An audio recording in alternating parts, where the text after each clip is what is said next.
Bueno, buenos días a todos. Estamos muy contentos de recibir en la escuela, en esta conferencia, a Liliana Donzi. Bueno, la voy a presentar. Lili Donzi es psicoanalista AME, AE de la Escuela Freudiana de Buenos Aires, institución de la que fue presidente 2005, 2007, 2019, 2021, y donde ofrece su seminario anual Clínica con Niños y Púberes.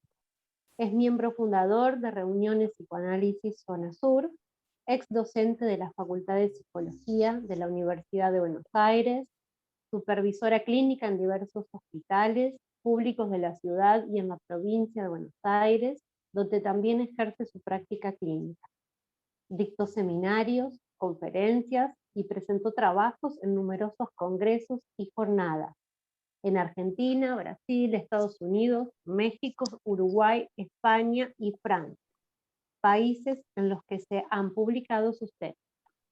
Es autora de los libros Jugar, Dibujar, Escribir, Psicoanálisis con Niños, 1998-2014, Niños y Púberes, La Dirección de la Cura, 2013 y 2017, y es coautora de otros libros, entre los cuales se encuentran El Síntoma, Consecuencias Clínicas, 2001, Inconsciente Impulsión, La Experiencia del Pase, A 100 años de Introducción al Narcisismo, ¿Qué es el cuerpo del niño para el psicoanálisis?, La Experiencia del Pase. Publica habitualmente en las revistas Cuadernos Sigmund Freud, Imago Agenda y El Sigma. Participó con trabajos en la Reunión Lacanoamericana y Convergencia, Movimiento Lacaniano por el Psicoanálisis Freudiano. Además de todo esto, es una analista muy querida por todos nosotros, y bueno, te agradecemos, Lili, por haber aceptado la invitación, y bueno, te escuchamos. Hola, buen día. Estoy muteada. Hola, buen día. El gusto es mío. Realmente me puso muy, muy feliz cuando me llegó la invitación a través de Amalia Casó, y se lo dije, le digo, ay, me fue realmente un impacto de felicidad y de dicha, y, y bueno, así fue en esa charla, y bueno, además con un tema que realmente nos interesa, me interesa. Y bueno, así que estoy yo agradecida a la Escuela Freud Lacan de La Plata por hacerme un lugarcito y por sentir y hacerme sentir cercana al trabajo enorme que ha hecho la Escuela Freud Lacan de La Plata. Yo no sé, supongo que sí, que ustedes tienen noticias de la trascendencia de la escuela, que trabajan día a día, codo a codo, hombro con hombro y a lo largo de los años. Como los ejecutores son los últimos en enterarse, vale la pena que alguien de afuera pueda hacerles recordar el enorme trabajo que para el psicoanálisis vienen haciendo. Incluso me han llegado ecos de la última reunión del CERAU de Convergencia, Cuerpo y Lazo Social, creo que se llamó, que me dijeron que fue una de las reuniones más lindas de la historia de la Convergencia. Así dicho, y por lo que fui viendo, era cierto. Muy bien organizado, bueno, no sé, maravillas. Así que, bueno, muchas gracias por hacerme un lugarcito en el espacio de ustedes.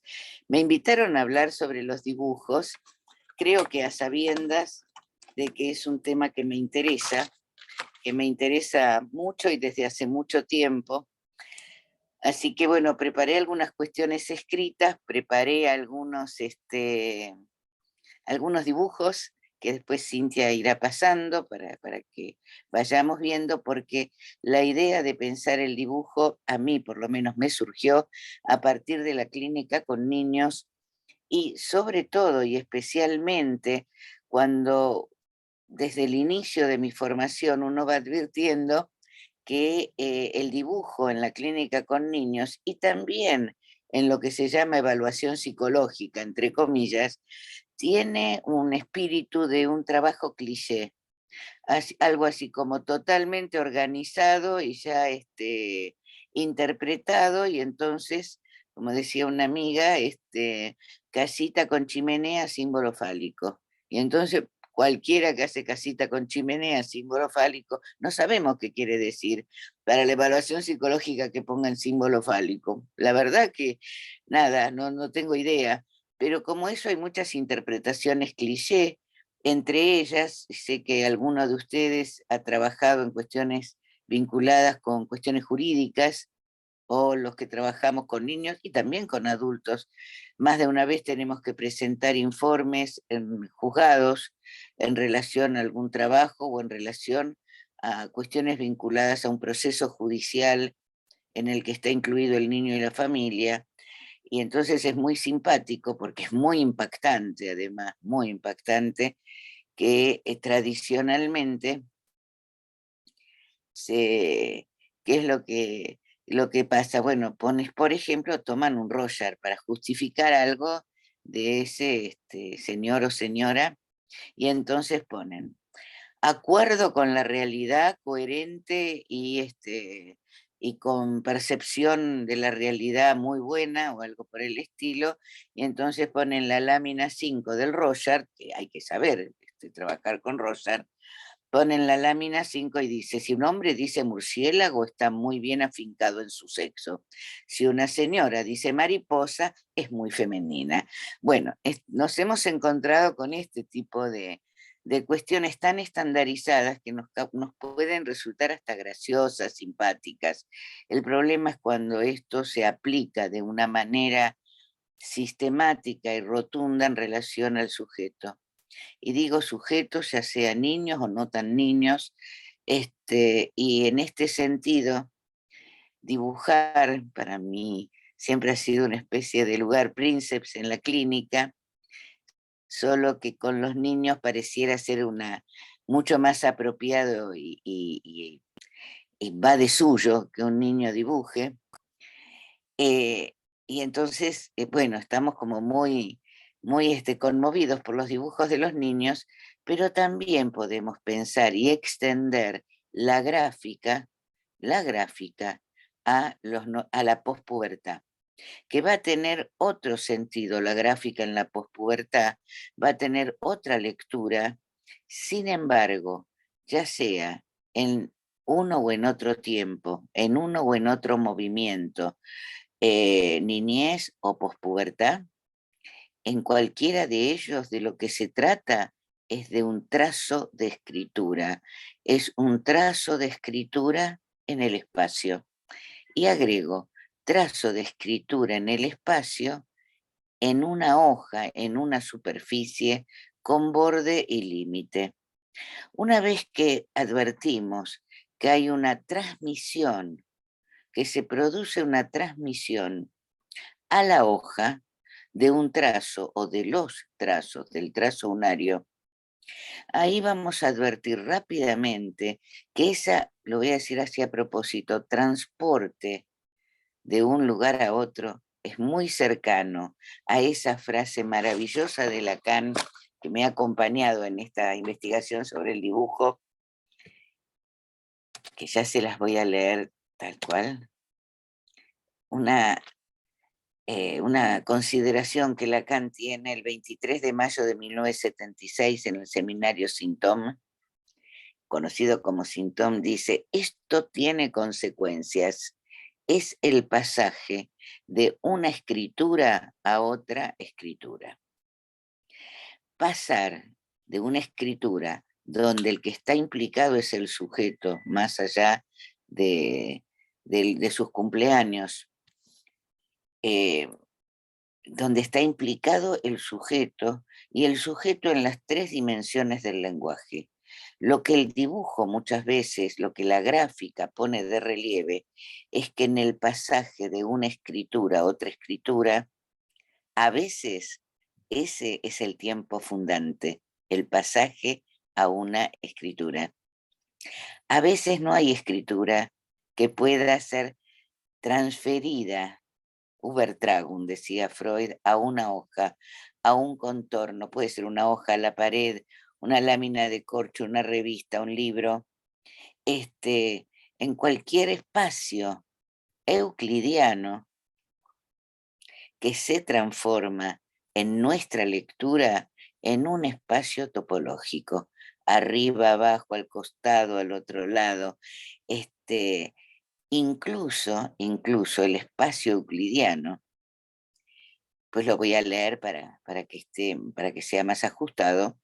El espacio euclidiano es un espacio sin espesor. Lacan, Seminario 21. Es un espacio sin espesor.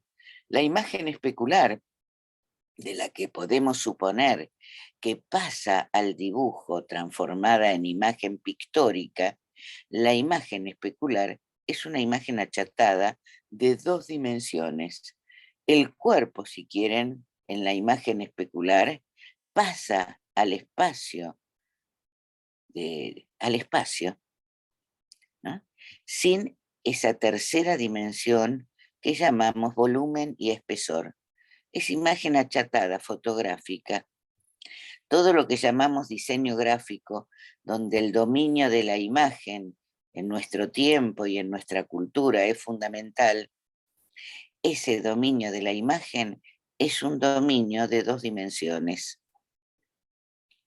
Entonces, esto del pasaje de las 2 a la tercera dimensión, es decir, para tomar en cuenta un espacio diferente que el espacio euclidiano, es algo que hemos aprendido o que se nos ha ido haciendo piel y cuerpo y se nos ha ido haciendo historia a partir de la enseñanza de Lacan, que nos fue abriendo la cabeza respecto de este pasaje de lo euclidiano, un nuevo humor geométrico, de lo euclidiano a la topología, a la geometría proyectiva inicialmente y a la geometría o a la topología nodal en segunda instancia.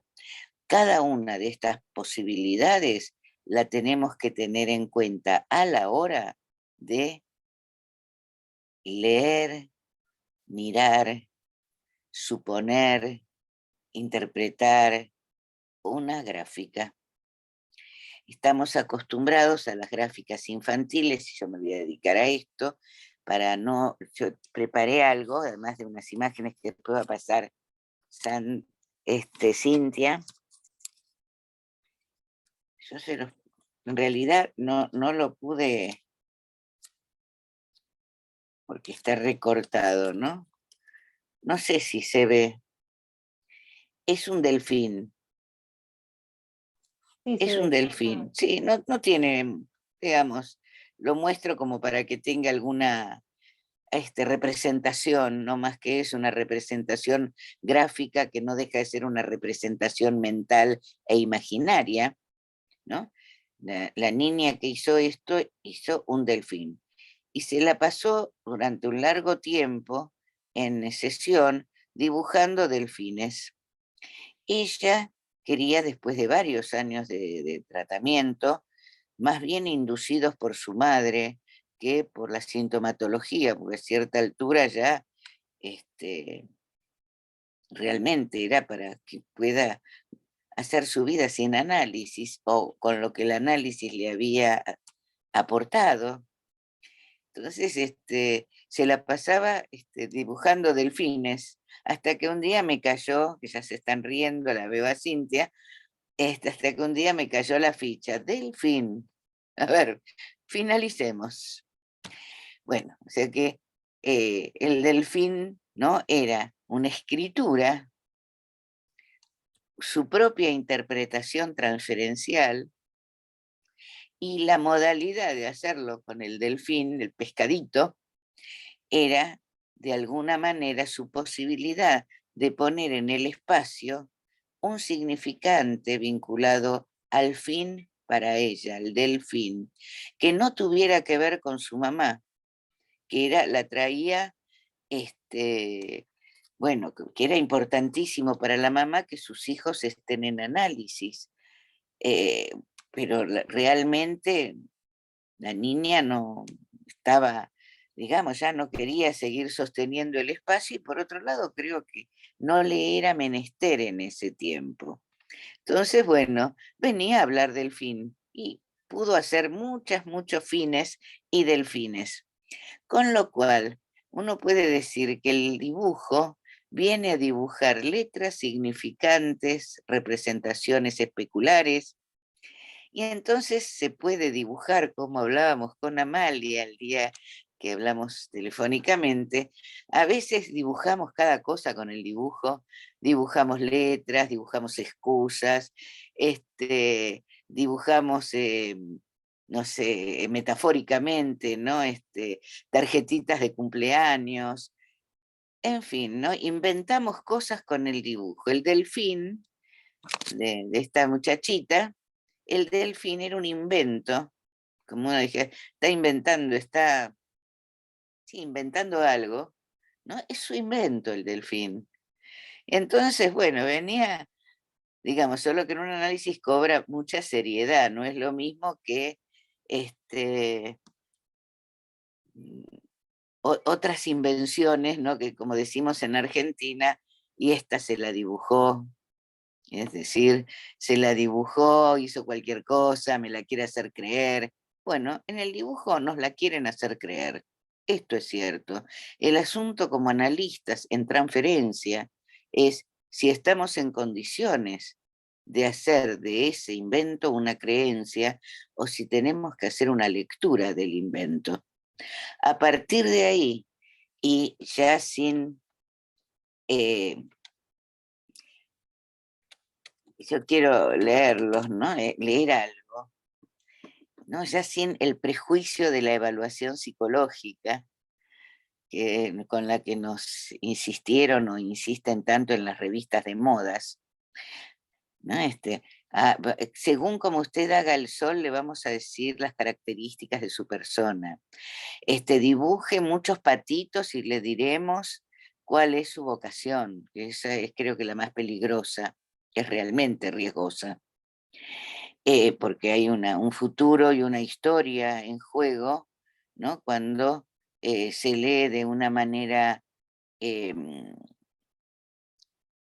se lee o se trabaja de una manera exclusivamente por la significación, que a su vez la significación viene del lado del otro, no viene del lado del sujeto.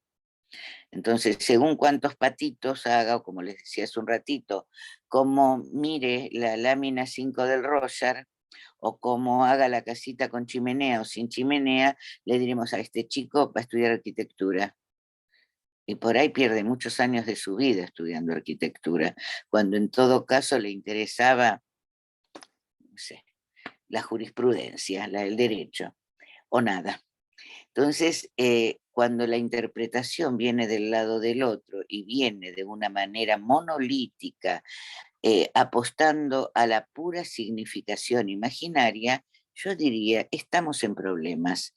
Es ahí donde el psicoanálisis nos brinda.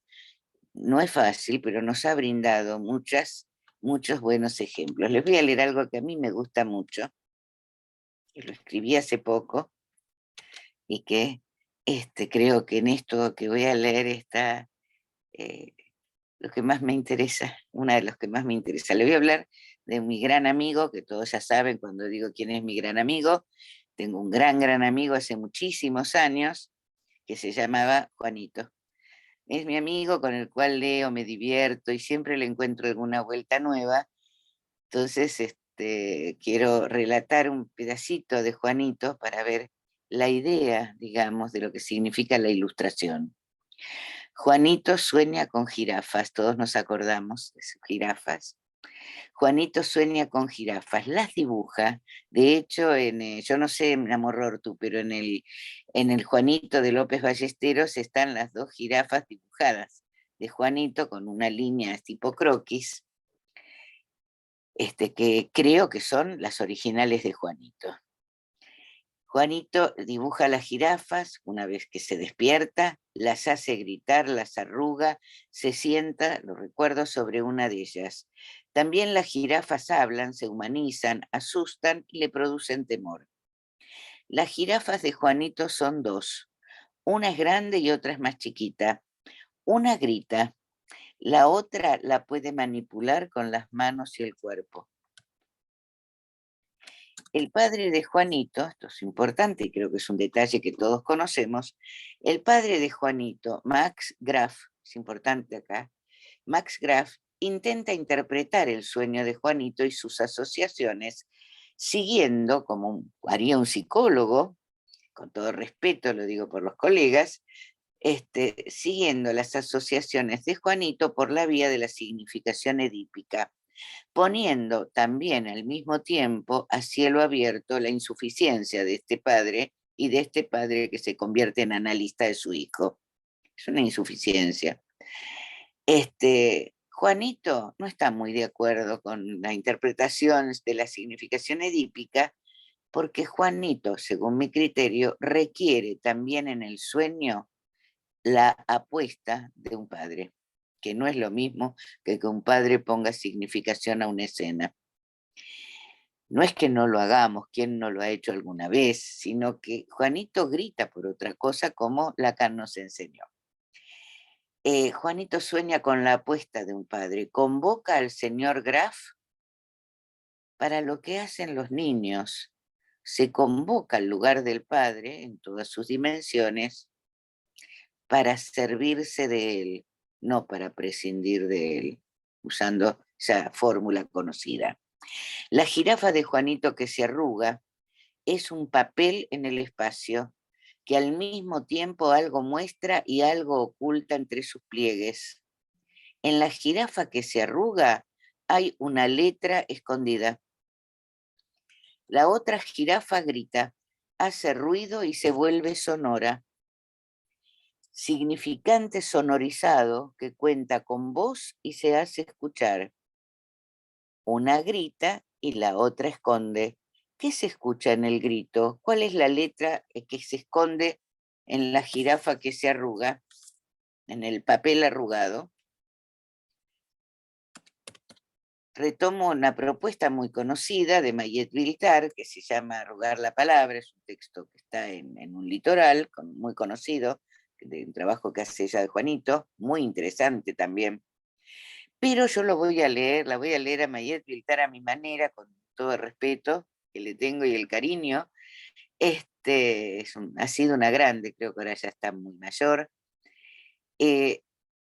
Está para ir a charlar con Mirta Legrand, como les decía antes de comenzar la reunión. Bueno, Nayet Viltar, una grande. Pero voy a leer su trabajo, Arrugar la palabra a mi manera.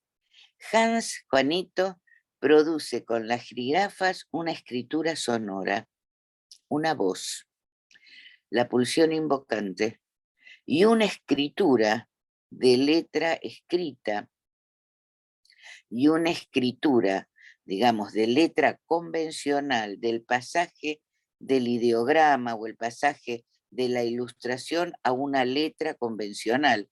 Él en ese tiempo todavía no sabía escribir en alemán. Sin embargo, tiene una letra del lenguaje convencional que la arruga. ¿Qué arruga? Como todos sabemos, esto es lo que plantea, lo que voy a decir ahora es lo de Viltar. Él escribe Graf, que es su apellido, pero lo que se oculta en el arrugamiento es la I, G, y entre paréntesis, si quieren, o entre guiones, Raf. Giraf es jirafa. O sea que en la jirafa arrugada se esconde la letra de su patronímico. El patronímico, esto ya es mío, que se esconde y se oculta en los pliegues de la jirafa, no es equivalente a los nombres del padre. El patronímico es para jugar. ¿Quién no ha jugado de niño y de no tan niño con el patronímico? Que es como para jugar, para hacer cadencias, para modificarlo, para hacer chistes, incluso a veces hasta para ofender y hacer bullying. No hay gente que se ha cambiado el apellido porque en la lengua en la que habitan, ¿no? Es un apellido, un patronímico complicado. No es lo mismo llamarse Fuentes que otros nombres que no vienen al caso, pero que pueden ser nombres de cuestiones concretas, a veces hasta ofensivas. El patronímico que se esconde no es equivalente a los nombres del padre. Los niños y los no tan niños juegan con las homofonías que despiertan y se descubren en la lengua, en la lang, Con el dibujo hacemos eso, hacemos una Lalán pictórica, una Lalán que pasa de una escritura a otra escritura. Pero tenemos que hacer una diferencia entre la letra escrita, en este caso letra convencional de la I, jirafa, a la voz, ¿no?, de la jirafa que grita, que se hace escuchar. El grito de la jirafa pone en marcha un significante que, congelado en lo imaginario, sigo a Lacan, produce el síntoma fóbico estructurante del sujeto en la niñez. Y junto a la letra que oculta, también pone de relieve y en plano el nudo borromeo, el RSI real, las tres dimensiones del lenguaje, que van a consagrar a Juanito y a otros tantos niños en la neurosis. O sea, ese dibujo de la jirafa que todavía después de 120 años nos sigue dando que hablar.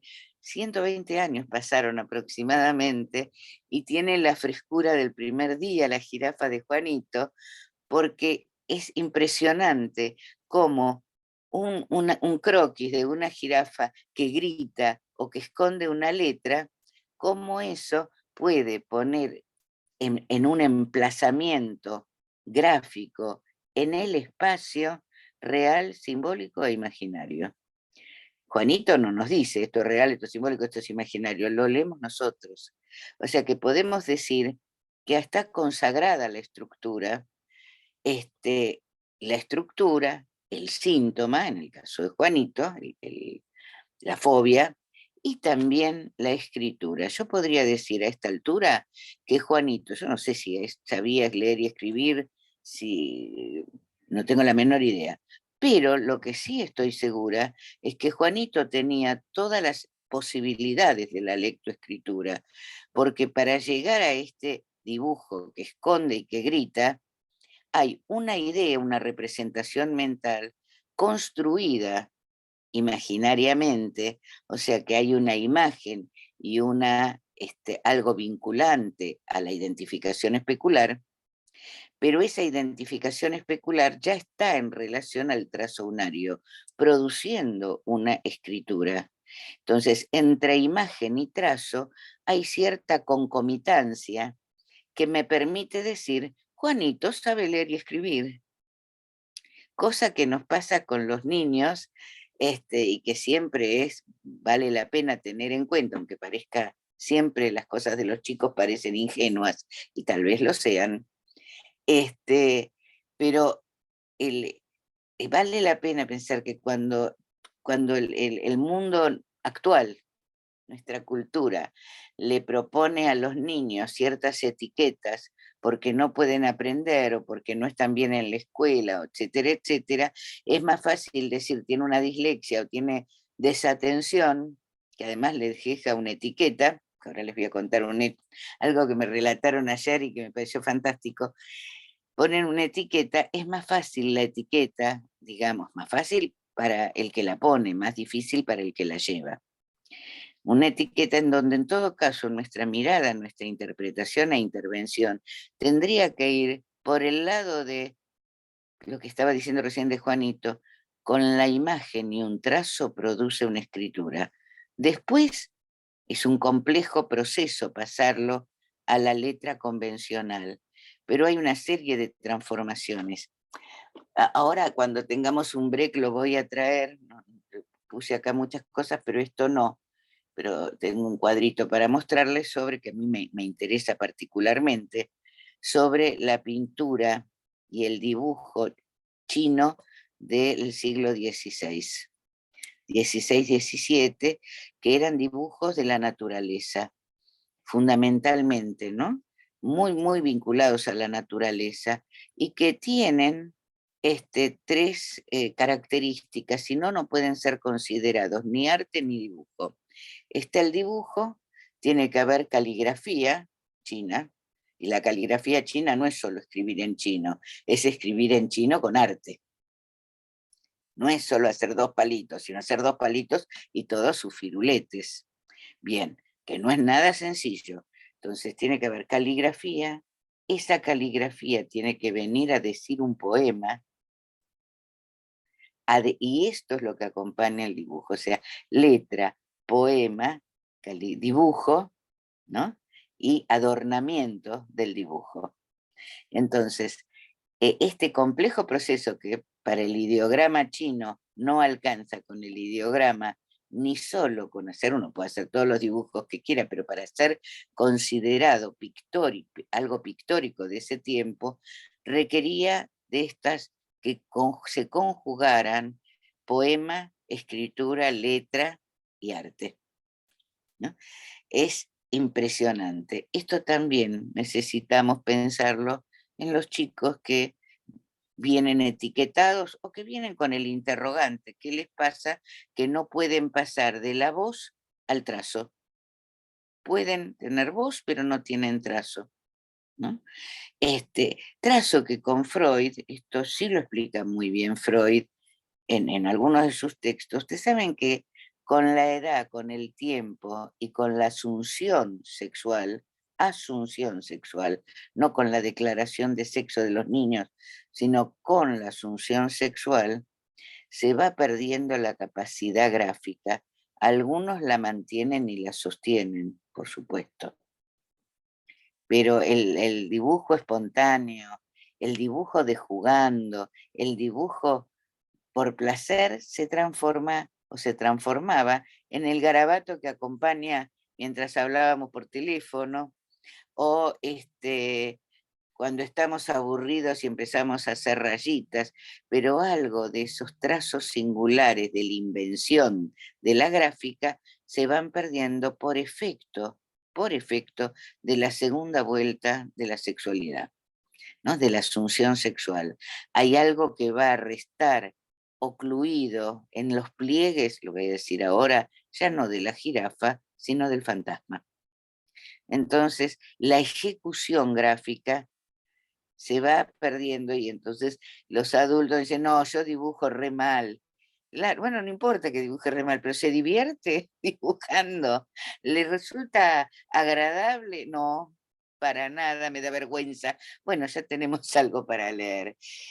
Las jirafas de Juanito Vuelvo fueron soñadas primero, formación del inconsciente puesto en acto, y luego dibujadas. ¿Qué son esas jirafas? Como vengo diciendo, un trazo de escritura. Dibujar, entonces, es un hecho, esto es lo que pienso en la actualidad, ahora voy a decir por qué, es un hecho del decir en el espacio. Argumentan con los argumentos imaginarios, por supuesto, pero argumentan lo real, lo simbólico y lo imaginario. Y como decía hace un ratito, esto si quieren después me lo preguntan, sitúan las tres nominaciones del padre nombrante. El padre nombrante, que Lacan el que escupe las nominaciones, ¿no? Cuando Lacan habla del RCI, el padre nombrante es el padre de las tres dimensiones, por así decirlo, del RCI, pero este padre nombrante se queda corto a la altura de hacer algo con la versión de goce del padre. Ahí ese algo con la versión del goce del padre, yo digo, esto entra en esto que dicen ahora no puedo dibujar, por ejemplo, o ahora ya no se disfruta de eso, salvo los que sí se dedican a esto, ¿no? De alguna manera. Pero para el pequeño, digamos, para los Juanitos, de un modo o de otro, este padre nombrante es lo que yo decía hace un ratito, lo que permite servirse de él. Y Juanito, a su manera, como tantos niños, como el sujeto, nuestro sujeto del psicoanálisis, puede enlazar o muestra, pone en el espacio, en una demostración en lo real, que, habita las tres dimensiones, está habitado por las tres dimensiones del lenguaje y que además Juanito con sus jirafas tiene una lalangue, lo imaginariamente simbólico de la lengua. Hace uso de eso en el sueño. hace uso de eso pasado al dibujo, como la nena del delfín, hace uso de la Lalang, que a esta altura ya es un recorte del lado del sujeto. Y por eso le di lugar, aunque la mamá me haya puesto mala cara, en serio. Hay que contar esas experiencias, ¿no? Porque en general los padres quieren que los chicos terminen rápido el tratamiento, porque, bueno, y el análisis, porque así se dedican a otra cosa, les aburre traerlos, aprender el zumo, lo que fuera, pero no, esta mamá quería por todos los medios que sus hijos estuvieran enfermos.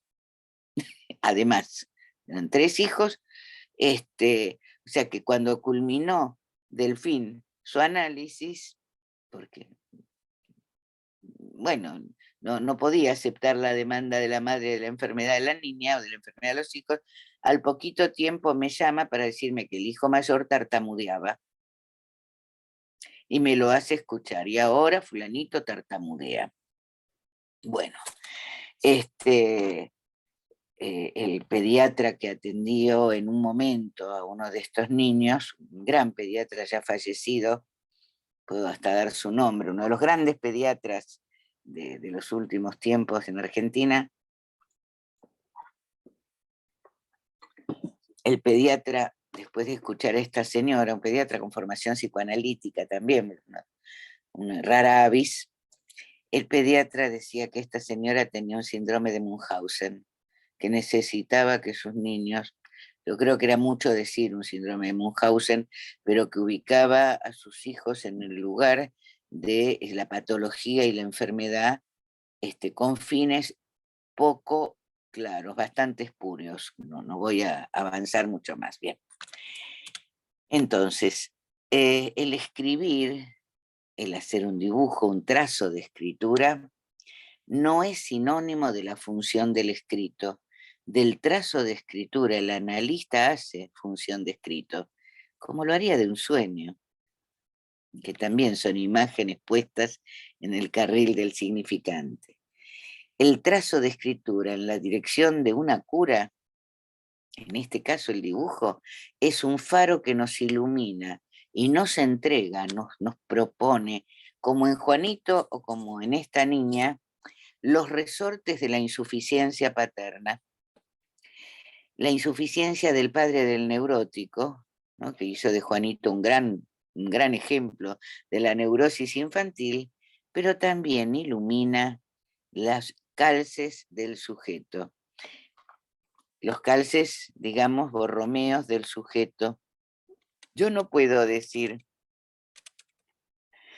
va a pasar a otro texto, yo no puedo decir, y es más, no lo digo,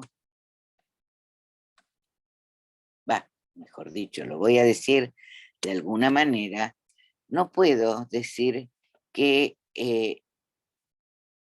con Lacan el año que viene me voy a dedicar exclusivamente a este tema, eh, como tema de trabajo, ¿no? Lo estoy encaminando, que hay una frase de Lacan del Seminario 21 usada hasta por los codos, yo misma la he usado hasta por los codos, la he usado en exceso, y todo se usa bastante en exceso, que es una frase del Seminario 21, piensen que en el Seminario 21 los no incautos, Lacan hace un pasaje de escritura, hace el pasaje de escritura del cuerpo a un cuerpo de 3 dimensiones, a un cuerpo con espesor, con volumen, cosa que hasta ese momento el cuerpo era imagen especular. Tengo una frase muy recortada que me parece interesante. La imagen especular no alcanza para pensar la gráfica. Hay que pensar la gráfica con este tercer elemento, que es el espesor y el volumen. Y que Lacan lo atribuye, el espesor y el volumen, al nudo. Lo dice exactamente así. Después, si quieren, en las preguntas lo busco para, bueno, no perder tiempo con esto. No, lo busco después. Él,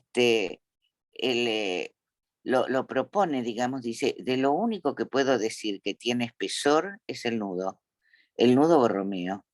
Y en esas mismas reuniones del seminario dice él, como dijo Kant, hablando de la pedagogía de Kant, no hablando de Kant psicoanalista, sino hablando de la pedagogía en Immanuel Kant, Lacan emite ese aforismo. Hay una clase mía en internet que di en la escuela como aforismo: el niño está hecho para tejer su nudo. Y se repite, yo misma lo he repetido, esa clase, bueno, tengo ganas de trabajar eh, fuerte con esto. ¿Por qué?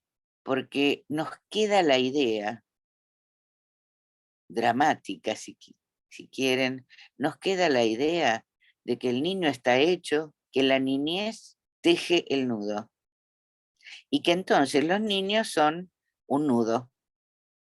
Yo diría que eso es un exceso de lenguaje. ¿Por qué? Porque el niño está hecho para tejer su nudo, se ha leído evolutivamente. El niño está hecho para tejer su nudo, ¿no? Y si lo mal leemos, lo deformamos, ¿no? Lo transgredimos también, ¿no? Yo acabo de decir, Juanito pone el efecto del anudamiento de las 3 dimensiones en el dibujo de las jirafas, del sueño al dibujo, de una escritura a otra escritura. Juanito pone sobre el tapete, ¿no?, el efecto del anudamiento, pero él no es el anudamiento. Él sigue siendo Juanito. O sea que esto, si quieren, voy a dar, para el que le interese, tengo ganas de trabajar mucho esto para que por lo menos a mí también, se me desdibuje, se me desdibuje esa idea evolutiva de que el niño está hecho para tejer su nudo. ¿Quiere decir que pospuberalmente el nudo ya está hecho gracias a esa eficacia de la niñez? Y dicho así, yo diría que no. El nudo no tiene tiempo. No puedo decir que hay un nudo temporal. Yo por lo menos no, ni Lacan tampoco lo dice en topología y tiempo, ni en momento de concluir. Lo que dice: estamos hechos de ese nudo, somos ese nudo, y se vehiculiza en nuestra producción, también en la producción gráfica, ¿no? Ese, los efectos se ponen lo real, los efectos. Esperen que después ya voy a encontrar la frase. Es muy conocida, así que después se las digo porque de memoria no me va a salir en este momento. Un minuto, ya se las digo para que quede acá. Las huellas de lo real. Se imagina en lo real los efectos de lo simbólico. Es en ese punto donde se imagina en lo real los efectos de lo simbólico, esto es del Sintón, ¿no? También, allí Lacan lo que nos propone y lo que convalidamos en la clínica, porque Lacan puede decir muchas cosas, pero además la clínica lo verificamos, lo palpamos muchas veces en la clínica, es que la producción gráfica se imagina en lo real los efectos de lo simbólico. Entonces digo, estamos hechos de ese nudo, pero he escuchado cosas que, bueno, no, como no están demostradas, pueden ser cualquier cosa, que hay tiempos del nudo, y hace mucho tiempo que uno puede decir el nudo es sincrónico, el anudamiento es sincrónico, no es diacrónico. Es diacrónico en mi decir, es diacrónico, digamos, uno después del otro, porque no tengo la manera humana de lengua, de lenguaje, de poder producir en un solo golpe 3 dimensiones, porque tenemos esa insuficiencia los seres parlantes. Pero el dibujo pone esa insuficiencia en una suficiencia tal vez anticipada de que hace muchos años yo había escrito, cuando me empecé a interesar por el dibujo, que el dibujo es soporte del decir infantil en la clínica. En parte es cierto, pero vengo pensando que el soporte es un hecho del decir en el espacio. Es decir, si el inconsciente escribe el dicho en el decir y la estructura está en el decir, no en el dicho, sino en el decir, el dibujo como hecho del decir va a emplazar un dicho y tiene valor de letra y valor significante, hasta el dibujo más simple. Para pasar a algo más concreto, yo le pedí a Cintia que me haga recordar el caso de Manuel Belgrano. Bien, para paso, aflojamos un poquito la tensión. Hace algún tiempo, un niño que estaba cursando segundo grado, sí, bien, era, puedo recordar la fecha, 3 de junio, o alrededor del 3 de junio, trae el cuaderno de su escuela, lo muestra, o sea que a veces los chicos traen sus producciones escolares, y advierto que hay como una vasija dibujada, una vasija con un redondel en el medio y dos patitas. O sea, una vasija con dos patitas, como si fuera una mesa, y un redondelito. Entonces era tan extraño eso, chiquito, hecho en lápiz. Digo, ¿qué es esto? Me dice, ¿no sabéis leer? Sí, sé leer. Bueno, lee. Entonces dice, 3 de junio, nacimiento de Manuel Belgrano, ilustre. Entonces yo dibujé a Manuel Belgrano en el Moisés. Y realmente me reí como se están riendo ustedes, porque ¿a quién se le ocurre dibujar a Manuel Belgrano en el Moisés, la cunita? Pero la pregunta era ya ridícula. Hoy nació Manuel Belgrano, ilustre. El chico hizo lo que podía. Los chicos menos talentosos, diría, menos creativos, pusieron una figurita de Belgrano, la bandera, la creación de Belgrano, la bandera azul y celeste y blanca, pero él lo dibujó en la cuna. Bueno, un chico es capaz de hacer esa metáfora, aunque resulte incomprensible para nosotros. Emplaza en la escritura de un dibujo una metáfora, al mismo tiempo que puso en ridículo el pedido, en la demanda del otro, porque no nos reímos de que hizo una cunita, nos reímos de lo que le pidieron. Y entonces él creativamente podría haber dibujado cualquier cosa. Imagínense lo que se hubiera, el lío que se le hubiera armado en la escuela, si en vez de dibujarlo a Belgrano en la cunita, lo hubiera dibujado tomando la teta de la mamá. Era una posibilidad. Pero bueno, está lo que el otro propone y lo que el niño dispone. Podría haber hecho la teta, pero hizo la cunita, estuvo un poquito más, fue más sublimado el asunto. Entonces, eh, puedo decir, si el dibujo soporte del decir, puedo proponerles que el dibujo, la gráfica, es la escritura que el inconsciente produce en su decir, puesto en la superficie de una hoja, en el pasaje a un contorno, como vengo diciendo, y a un límite. Quiero... Cintia, ¿querés pasar para aflojar un poco mientras yo busco algo que quería Bárbaro. transmitirles? Lo que van a ver ahora y en esta secuencia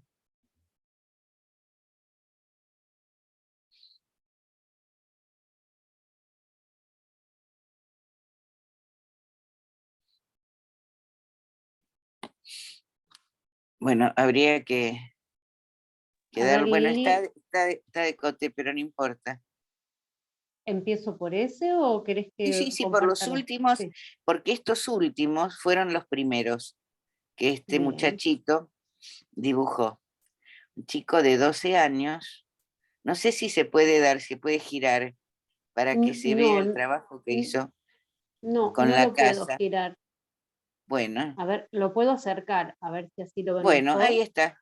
Miren esta casa con puertas y ventanas, el techo que es un prisma o algo así, impecable, el auto de carrera que está al lado de la casa, y también, si miramos el dibujo, vean las personas que dibujó Roberto y Pepito, ¿no?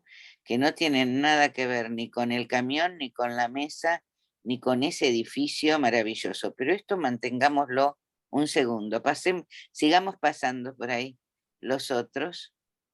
Bien.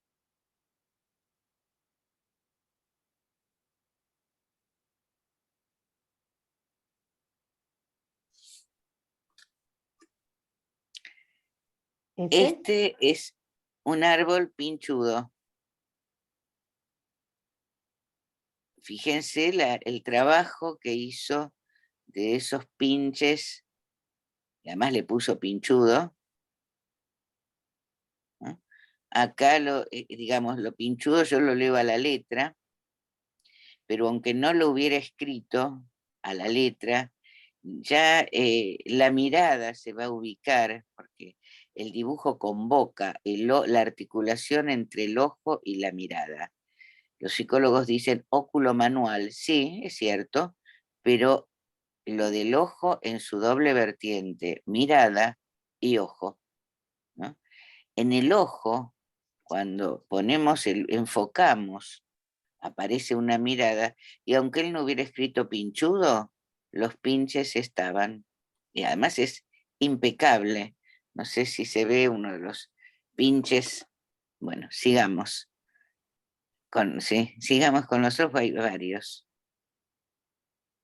Viene con sorpresa, ¿eh? Ahí voy.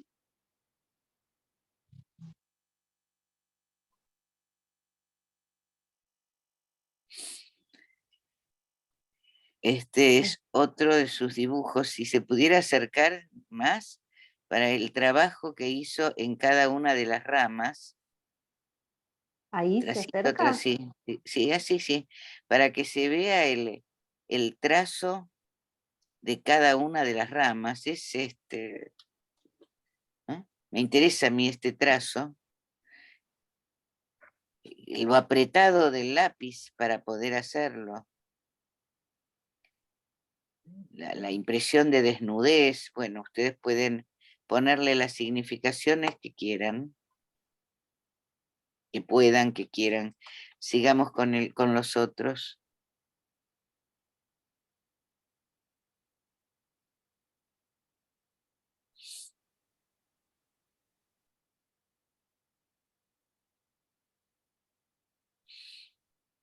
Acerco ahí un poquito. Ahí está, ¿no? Es Decime si querés otro interesante. orden, de los Claro, sí, dibujos. sí, no importa, porque estos son todos dibujos muy estructurados, donde advertimos, un chico de 12 años, una posibilidad de usar la geometría, la perspectiva. No dejó de hacer los arbolitos pinchudos, Ujú. pero cómo usa la geometría, la perspectiva, cuestión que se ve en los techos y que se ve en lo que pareciera un garage o una planta, en la planta baja, ¿no? Realmente para un chico de su edad, para un chico importantísimo cómo puede trabajar la perspectiva. Ahora pasemos a los otros. Son del Bien. mismo chico y en el mismo tiempo. Hechos otro día.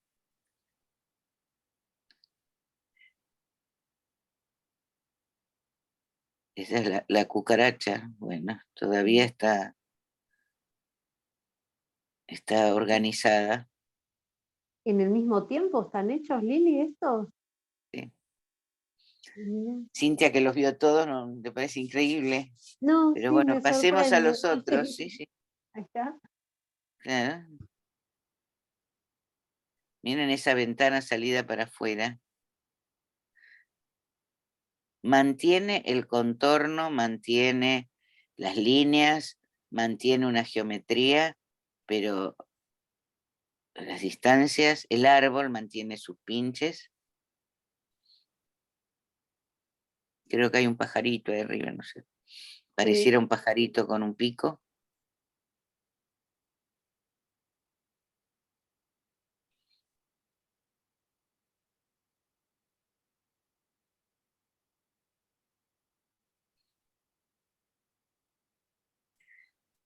¿Van viendo la diferencia? ¿No? Lo que tiene en la mano es una katana, es un sable oriental. Se empieza a desdibujar. ¿Hay otro? Sí, este no tiene ahí. Sí, sí. Bueno, este es como, Lo agrando un poquito. fíjense los brazos, ¿no? Son detalles, yo no lo voy a interpretar si los brazos le puso un agujero o si no le puso pantalón, porque dijo esto para las asociaciones del niño, si es que asocia. Mm. Este muchachito que pudo emplazar esos primeros dibujos pinchudos como una presencia organizada, con el segundo dibujo, en la segunda les diría semana, esto fue al comienzo del análisis, del tratamiento, no sé si es un análisis, se desintegra. Y es un chico que va presentando poco a poco disociaciones muy, muy, muy importantes. Deja de ir a la escuela, intentó tirarse por una autopista, abrir la puerta y tirarse. Le pega a los hermanos, al padre y a la madre en claramente pasajes al acto donde él se desintegra a punto tal de que él, por ejemplo, al padre, como tiene mucha fuerza, es un chico que hace, no importa, hace artes marciales y lo hace, tenía fuerza y además la fuerza de, del desencadenamiento, le rompió la mano al padre dándose la vuelta así, Ah, le dio la mano vuelta y le rompió algunos huesos, ligamentos al padre, que es con quien más lo molestaba, según él. Es un chico que de esos que uno puede decir es brillante intelectualmente y se nota en esos árboles y en esos puntos donde hacía un ejercicio de control eh, puntito por puntito para después irse, como quien dice, desestructurarse o desilvanarse, deja de ir a la escuela, deja de estudiar, deja todo, no hay manera de sacarlo de la casa y cuando lo intentan movilizar, empieza a agredir y a decir cosas totalmente desatadas. O sea que si me permiten la palabra, desatadas. El psicoanalista que lo atendió previamente, yo les pregunté por qué había dejado ese tratamiento, el muchacho ya estaba como estaba, y dijo, por el psicoanalista le dijo que él no tenía más que hacer con este jovencito, que se le quemaron los papeles, que no podía hacer más, que se le terminaba sus posibilidades. Bueno, son cosas que pueden pasar. Entonces, tuvo la ética al menos de decir yo llego hasta acá porque no tengo más nada que agregar. Pero, digamos, estamos ante un puber que en cualquier momento no sabemos si va a poder reorganizarse o no.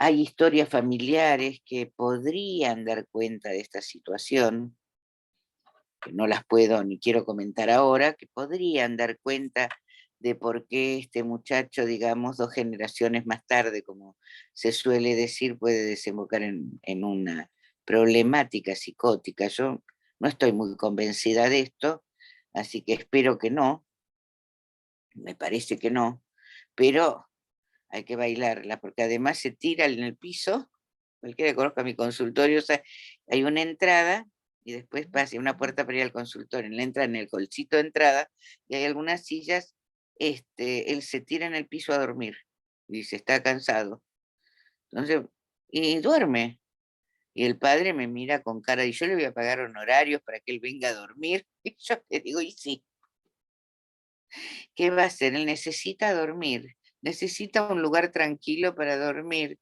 Bueno, ahora está entrando y además toma un tiempo para hablar y me dice, bueno, ¿de qué quieres que hable?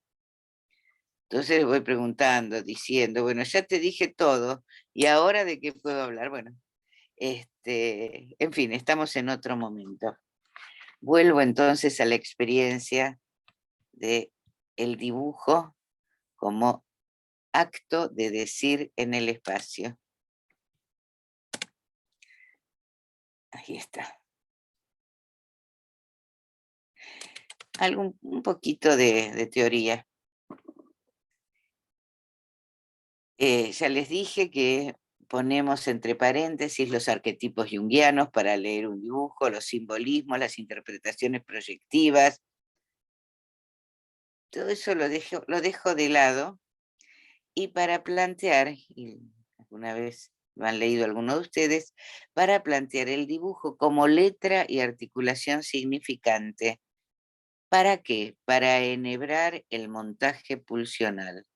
El montaje pulsional, que es donde se asienta el dibujo y el juego. Para mí el dibujo en la niñez es equivalente al juego, es como yo digo, es juego de amplio espectro, como el antibiótico. Son de amplio espectro y el dibujo y el grafismo entra en ese terreno de algo lúdico y no de algo evaluatorio. Eso, la verdad que no. Imagínense si hubiera tenido que evaluar la perspectiva, y la tengo en cuenta, de este muchachito cuando todavía puede dibujar, puede mantenerse en esa casa con esa perspectiva, realmente, y no esperar a escucharlo. Todo cambia, ¿no? Es como, ¿cómo? Si él puede, ¿por qué no lo hace? O sea, si él puede hacerlo, ¿por qué no va ¿no? Al revés, yo digo, el esfuerzo de él era enorme. Hay otro dibujo que lo tengo escrito y me voy a dar el lujo de volver a comentarlo, que es un nene muy simpático que viene por problemas escolares, también un chico brillante. Cuando lo conocí era brillante. Este, entonces, tiene la primera sesión, habla, busca algún juego, qué sé yo, en la primera reunión con él, y me dice, ¿por qué no me pedís que dibuje? Todos los psicólogos a los que fui me llevaron, me pidieron que haga dibujos. Ah, ¿y para qué? Y entonces me dice, porque creen que con los dibujos me van a conocer a mí y a mi familia. Lo tengo escrito así que está a la letra. A mí y a mi familia, ajá. Y además si tengo también la autoestima alta o baja. Ah, mira qué bien. Digo yo, no le pido nada, porque era divertido lo que él decía, no era necesario que, bueno, a la sesión siguiente dibuja, por supuesto, hace un dibujo, una pena que no lo pude guardar, o si lo guardé no sé dónde está ese dibujo. Hace una casa con un árbol, con flores, con pajaritos arriba del árbol, con nueces, una casa divina, divina de colores, hermosísima, que pero era un artista. Entonces digo, qué bonita tu casa. Sí, sí, me la copié de internet. Ah, sí, sí, porque como sé que me van a pedir dibujos los psicólogos, entonces entré y miré cómo hay que dibujar para que al psicólogo le parezca más o menos bien. Entonces, si eran dibujos para el otro. Lo que pasa es que él tenía la sagacidad de ir y buscar qué ofrecerle al otro, cosa que hacía todos los días, además en su vida cotidiana. O sea, ese gesto de ofrecerse al otro era al mismo tiempo algo cotidiano y al mismo tiempo falso, porque se ofrece al otro desde un engaño. No era, no era tan directo, era ahí. Bueno, entonces ahí le digo que dibuje lo que quiera. Ahora podés dibujar lo que quieras, no es para mí. Hace raya, raya, raya, raya, raya, raya, raya. ¿Y esto qué cuando termina? Raya, raya, raya. Un tornado retornado de una tormenta. Ese era el sujeto, ahí estaba el sujeto. Yo digo que nuestra búsqueda está en el encuentro del decir del sujeto. Y el dibujo dibuja, porque en el primero, mira, esto va para la charla que tuve con Amalia. En el primero, bueno, cuando uno dice estoy dibujándole algo para que me lo crea, el primero, ¿no? Cuando uno dice, ¿y cómo hago? Y le dibujo algunas cosas. En el primero dibujaba para el otro, en esa suerte de engaño, que además evidentemente ponía de manifiesto que podía hacer eso, pero era algo que él hacía falazmente. El sujeto no estaba, a mí me interesaba me interesa el sujeto en el análisis, y por supuesto que de eso se trata. Entonces, ¿cómo puede aparecer cuando él quería, lo que él quería? Y ahí, en vez de dibujarle al otro, aunque sean cosas lindas o pavadas o feas o lo que fuera, aunque él no está. Por eso uno dice que ahí hay algo del orden del engaño, pero que de alguna manera, como analistas lo podemos leer. No es lo mismo que mi tía, perdónenme, estoy entrando en confianza, así que voy a usar los ejemplos clásicos. Mi tía se compraba zapatos, vamos a decir, carteras de Louis Vuitton, se las compraba, pero llegaba y le decía al marido, a mi tío, sí, sí, la compré en el 11, es un clon, no es de verdad, pero se había gastado un montón, ¿no? Entonces se la pasaba por falsa lo que era verdadero, para decir que ella no era tan gastadora. Bueno, hay algo de eso que se puede poner en marcha en el engaño de la transferencia, pero nosotros estamos para leerla. Por ahí a mi tío se quedaba conforme de que la señora era muy ahorrativa, según el señor, pero no era tan ahorrativa, o sea que por así decirlo, se la dibujaba. Bien, esto en la vida puede ser. El tema es que en un análisis estamos en búsqueda entre saber y verdad, también en lo gráfico. Entonces, el dibujo decía letra y articulación significante, enhebrado al montaje pulsional, y si estoy hablando de niñez, básicamente, digo, enhebrado al montaje pulsional, la letra y el significante, estoy hablando del argumento. Ahí se presenta lo argumentativo, que es precisamente esta combinación o esta articulación imaginario-simbólica, ¿no? Los efectos y lo imaginario, ahora se la perdí de vuelta la frase, se producen en lo real los efectos de lo, bueno, la frase que leí hace un ratito, que la sé de memoria, pero se me va ahora. Entonces, ¿qué se pone en marcha ahí? Lo argumentativo. Lo argumentativo en la infancia es el fantasma, que no tiene estructura de fantasma porque todavía, como bien sabemos, y creo que estamos muy de acuerdo, me parece, todavía la asunción sexual, lo real del sexo propio y del partener, no está en juego, sino en calidad de juego, en calidad lúdica. Lacan lo llama fantasma inofensivo, porque no está en juego, lo dice creo que no sé si en el seminario del acto o en el seminario 16, uno de los dos, porque lo que está en juego es precisamente que hay argumentos que luego que pasarán a formar parte de lo que llamamos las novelas, la fantasmática, lo imaginario del fantasma, ¿no? Mientras que están probando argumentaciones. Ahí en esa argumentación yo puedo decir, esto no estaba pensado para hoy, pero si les interesa, les comento lo que pienso, puede ser discutido, por supuesto. Yo creo que en relación a primer y segundo despertar sexual, y a las argumentaciones y a la puesta a punto del fantasma pospuberalmente, nos encontramos con la posibilidad de hablar de estos tiempos lógicos en relación a la asunción sexual. Lo que no estamos habilitados, porque no da, simplemente no da, es hablar de la temporalidad o de los movimientos sucesivos en relación al nudo borromeo. Son dos lógicas diferentes. La lógica nodal o el anudamiento nos propone que es un acto del decir donde se plantea la estructura. La estructura está, lo recito RCI en este seminario, la estructura es un hecho del decir. La estructura está en el decir y en ese punto es simultáneo, este, es sincrónico, mientras que podemos hablar, al menos freudianamente, otro día vamos a profundizarlo, al menos freudianamente, de los dos tiempos o de tiempos diferentes del despertar sexual del sujeto. Entonces, la temporalidad no cuenta para el nudo. En esto el niño está hecho para tejer su nudo, es atemporal. Bueno, al que le interese de esto voy a hablar en el Lacano, de la atemporalidad en el puber.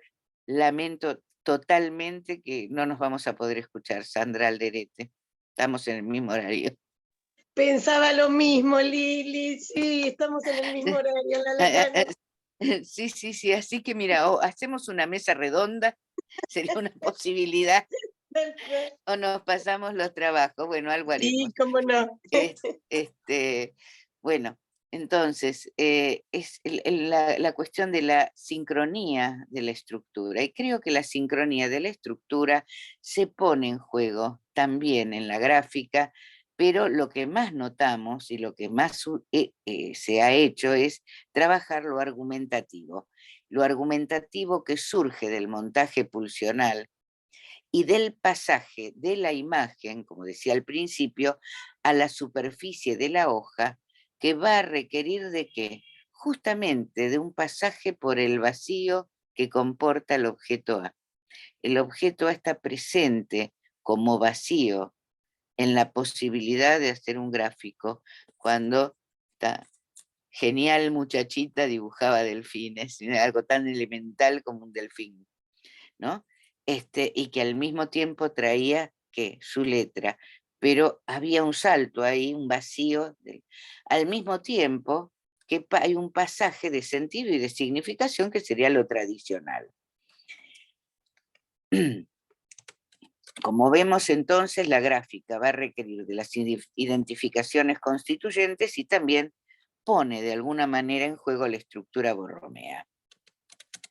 Esto, alguna de estas cosas ya lo dije.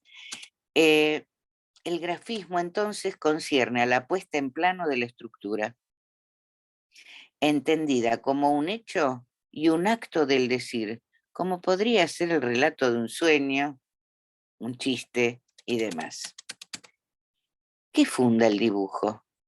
¿Qué permite que un niño aún de corta edad, para ir terminando, quiero hablar de la psicosis en la infancia, qué permite que un niño aún de corta edad mantenga tan vivo interés en el ejercicio entre ojo y mano, pero que hay que agregar la mirada y el ojo? Hay un punto de deponer la mirada para hacer el trabajo gráfico, pero la mirada estuvo presente hasta ese momento.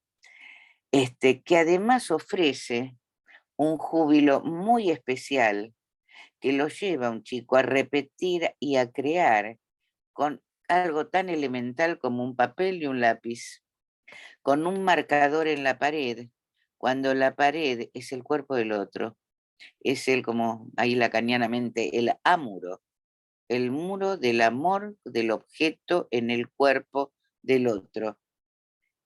Se pone en juego la Pragung. Pragung es acuñación en alemán.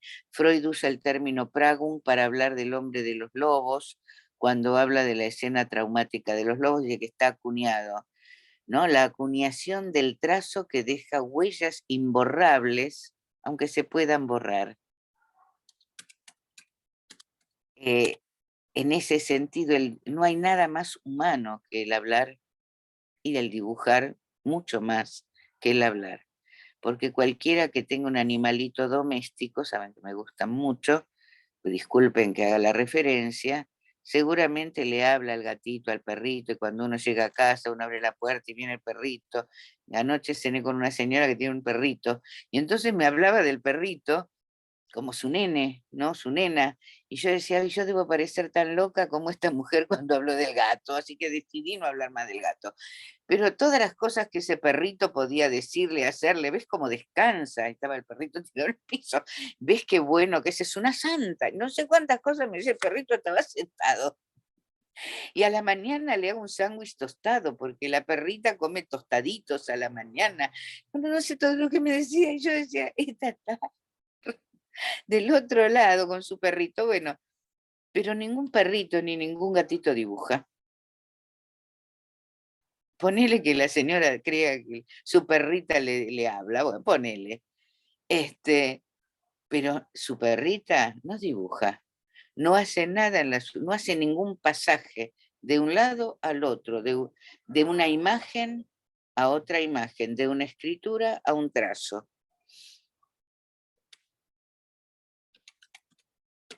Ahora les voy a traer el dibujo chino, ¿no? También en el dibujo hay letras, hay escritura, hay belleza, hay resonancia de la voz, porque el perrito de la señora de ayer, si lo pudiera dibujar, ese perrito diría guau guau. El dibujo se ve y se oye, es escópico e invocante, y estos dos van juntos, en la musicalidad y en la resonancia de las tonalidades y los sonidos. Al igual que el poema chino y el dibujo chino, puede ser visto y oído. Por eso mismo el dibujo hace escritura al poner en marcha el trazo unario que va creando en su combinatoria una ficción. Recordemos, la verdad tiene estructura de ficción y eso nos importa en el análisis. Tiene estructura de ficción, pero va acompañado con una resonancia del cuerpo que hace escritura. El delfín, ¿no? Tengo un montón de dibujos maravillosos que había, digo yo, maravilloso para mí, que había puesto.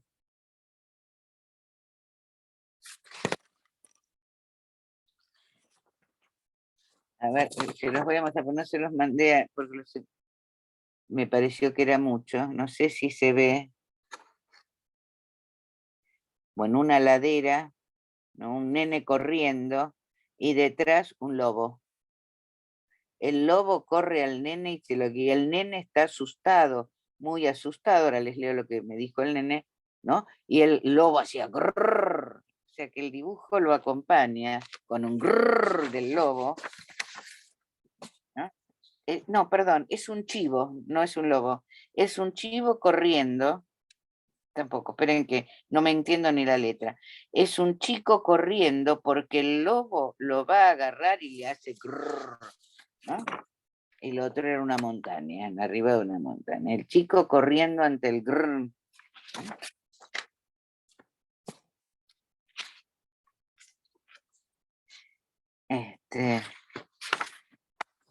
La clásica familia.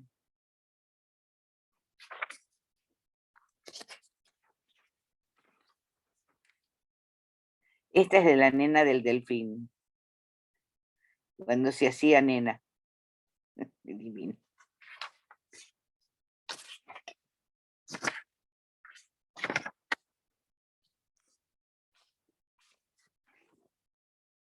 ¿Ah?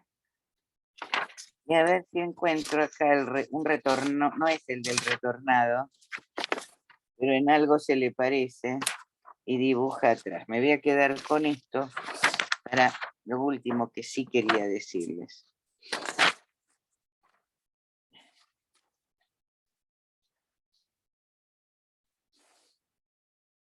Podemos decir que esto es un garabato, no sé si se ve bien.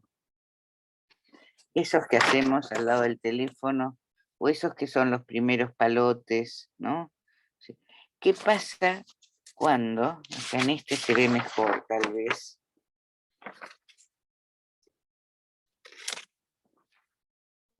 Miren, si no es hermoso este león. Es divino. El león, ¿cuántos años tiene? 6 años tiene el nene y yo este león. Me encantó. No, disculpen, debemos reconocer que en el trabajo con chicos hay un cierto placer extra que tiene que ver con lo lúdico y esto nos habita.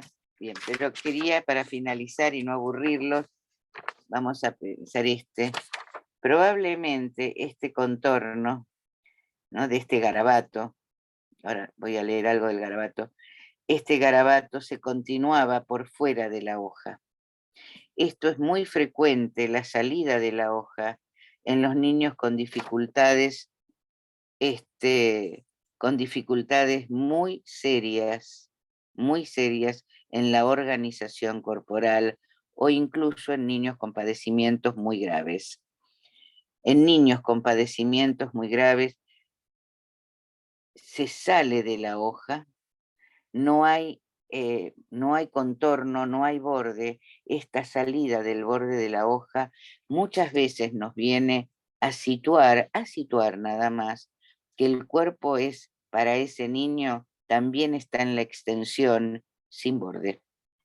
Lo mismo cuando se escribe en la pared, en una cartulina, en el cuerpo del otro, ¿no? Pues si un nene que lo traen análisis por eso, por suerte no lo tomé, que era chiquito y dibujaba en las paredes blancas de su casa. ¿No? Se hacía toda clase de mamarrachos, garabatos. Entonces cuando le preguntaban, ¿y quién hizo esto? El nene decía, ¿no? El nombre, vamos a inventarle un nombre, Mateo, que es el hermano, que tenía 8 años, 9. Mateo, entonces, como podía, pues no sabía ni hablar todavía, Mateo. Entonces los padres creían que este nene iba a ser un manipulador, un psicópata, no sé qué, y lo traen porque decía que él no había hecho el mamarracho, que lo había hecho el otro. Y en parte es cierto, el otro hacía su mamarracho, pero él quería salvarse de hacer el mamarracho. Bueno, no entró en tratamiento, no entró en análisis, no me parecía que era la ocasión.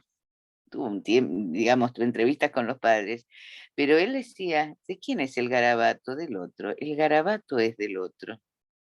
Ahí el sujeto queda por fuera a veces del borde de la hoja y pone de manifiesto que su cuerpo es también infinito e innumerable. Esa carencia de contorno precisamente nos pone en la pista de que la argumentación de la que hablaba recién no alcanza. Hay un real, esto yo creo que no podemos situarlo mucho ahora, lo tengo pensado, donde, como dice acá en el Linsú, hay un real que se continúa en lo imaginario, un imaginario que se continúa en lo real. En esa continuidad entre real e imaginario, pareciera o intenta ser una gráfica, de algún modo, del cuerpo o del cuerpo, pero en esa lo real no puede contornear, no puede contornearse y aparece innumerable, o más que innumerable, ilimitado, sin borde. Lo mismo, hay algo, o sea, donde el goce no queda bordeado. Un segundo para terminar. Cuando un niño, lo voy a leer para evitar, para hacerlo más ágil. Cuando un niño con problemáticas graves en diferentes, por ejemplo, llamémoslo problemáticas graves, trastornos graves, autismo, lo que se llaman autismos, con ese pues son muchos, y otras dificultades, cuando en un momento, en el espacio ilimitado de un chico que se golpea contra las paredes o que no puede encontrar su lugar tampoco en una escena, no está dicho en la escena familiar o en la escena del otro. Cuando un niño con problemáticas graves toma un lápiz en el tiempo en el que está con un analista, y esto es muy frecuente, y en esto se diferencia un analista de un psicólogo comportamentalista, toma un lápiz, traza una raya, a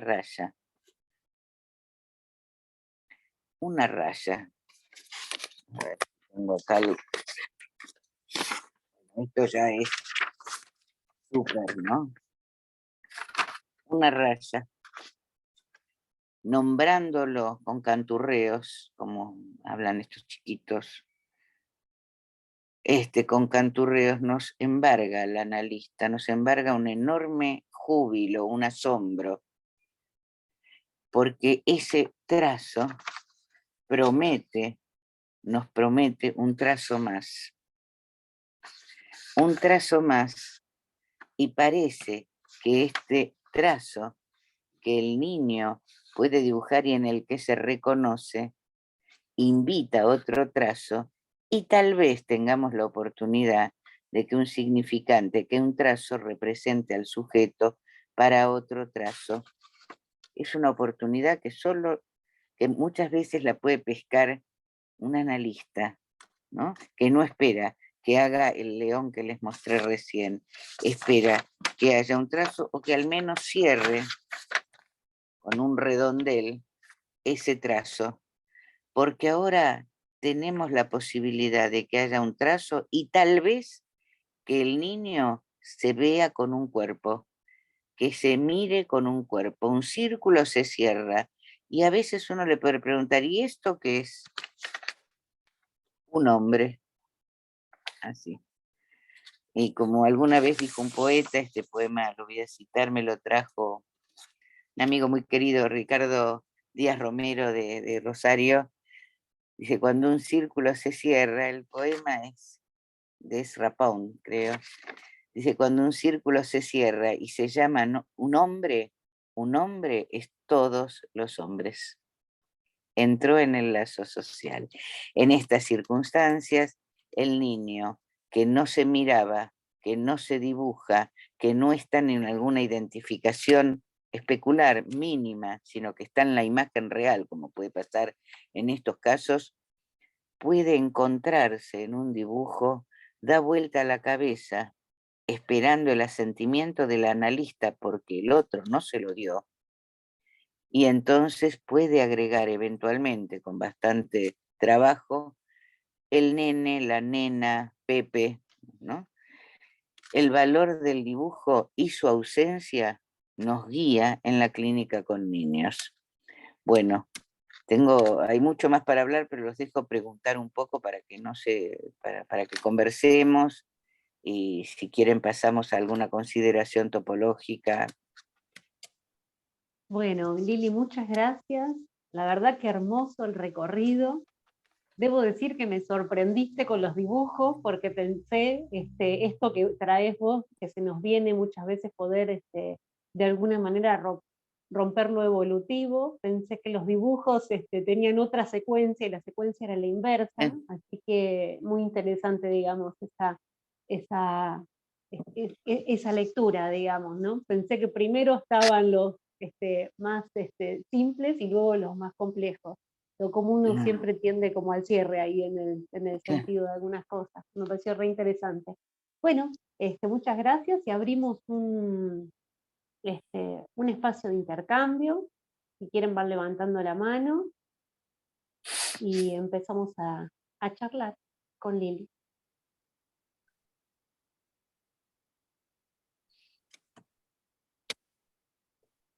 Cintia.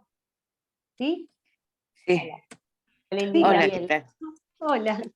¿Cómo están? Quería preguntarte, cuando vos mostrabas los dibujos, vos decías, en caso de que el niño pueda asociar. Y pensaba, en el caso de que no, cómo propiciar, porque digo, para que no quede invadido con alguna interpretación. A ver, principalmente pensaba en los dibujos de los árboles pinchudos, que él los sella con la palabra, el pinchudo. Y pensaba, bueno, las plantas tienen los pinches como defensa, ¿no? Pero esa es la significación mía. Claro. ¿No? Pero cuando el niño no puede asociar, cómo propiciar sin invadir con con una letra totalmente del analista, ¿no? Tiene posibilidades. Es muy buena tu pregunta porque tendemos por nuestra formación y por la formación universitaria, que está bien, hay que tenerla, no estoy en contra de ella, pero digo, en el espacio analítico podemos tender a cerrar con una significación previa. Pinchudo es defensa, y acá pinchudo era lo último que él podía decir antes de deshacerse, y que además en el deshacimiento entraba en pasajes al acto terribles, o sea que uno puede tender a eso, pero yo creo una cosa, pienso una cosa, cuando hacemos una intervención errada, cuando la pifiamos, pasa de largo, pasa de largo. no resulta atractiva para el dibujante.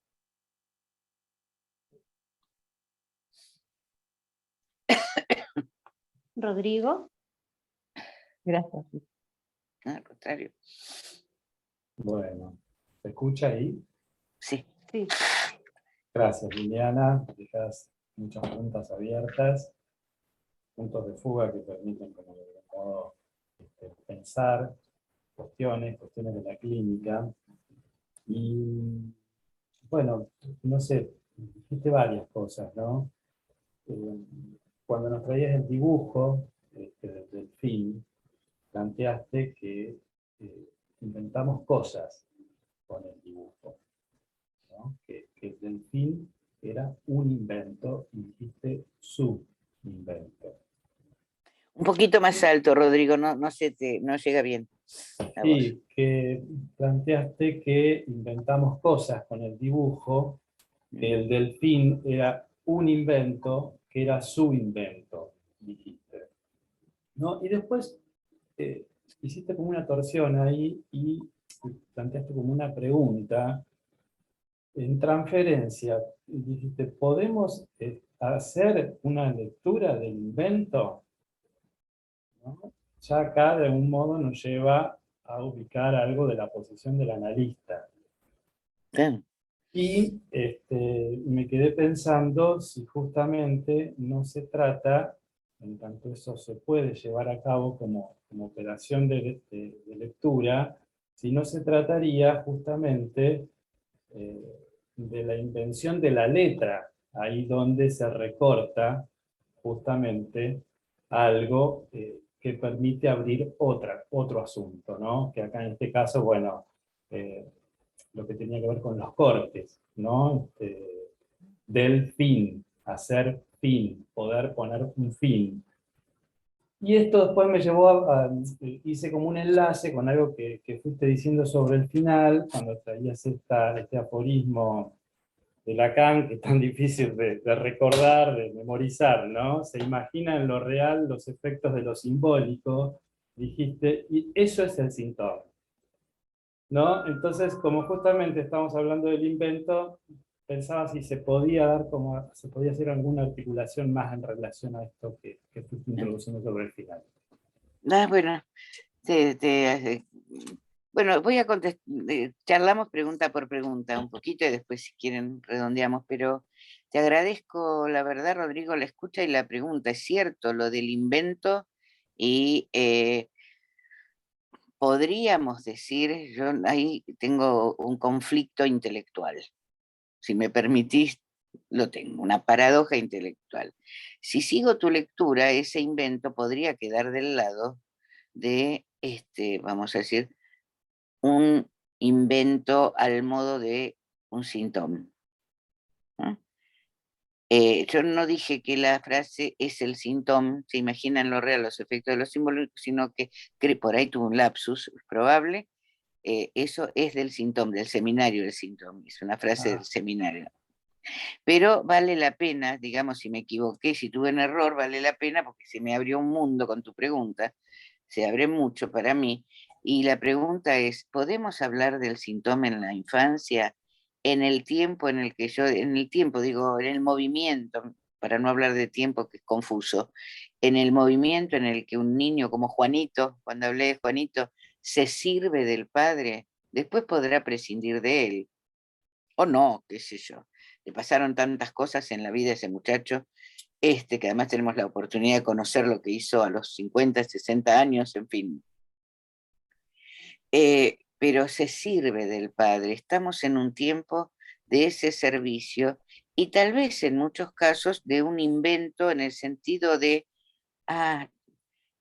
me queda como pregunta, no te lo puedo responder, pero tal vez sea lo que despliegue el próximo año en el seminario, si me da, que el niño está hecho para tejer su nudo, pero en el síntoma, preguntaría, haciendo, porque ahí tengo una paradoja, yo no puedo hablar de síntoma en la infancia, por ahora, por ahí un día digo, bueno, me equivoqué, ahora sí, puede ser, ojalá llegue ese día, porque habré hecho un recorrido, pero en este momento, digo, es mucho decir, síntoma en el sentido de saber y hacer con el goce.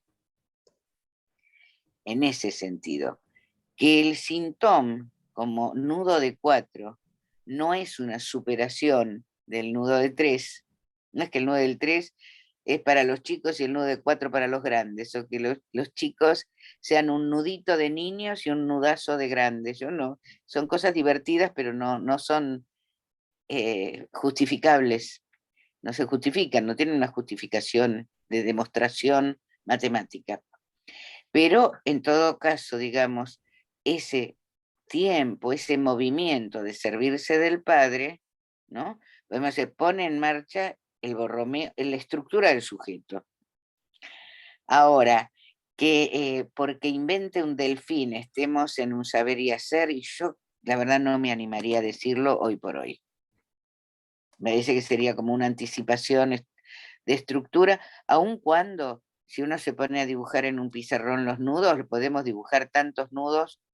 Hay un colega a quien aprecio muchísimo, que no voy a dar el nombre, muchísimo, que no es argentino además, así que no nos hagamos la cabeza, cuando da clase, que son maravillosas sus clases, escribe todo el tiempo en el pizarrón y le habla al pizarrón, ¿no es cierto?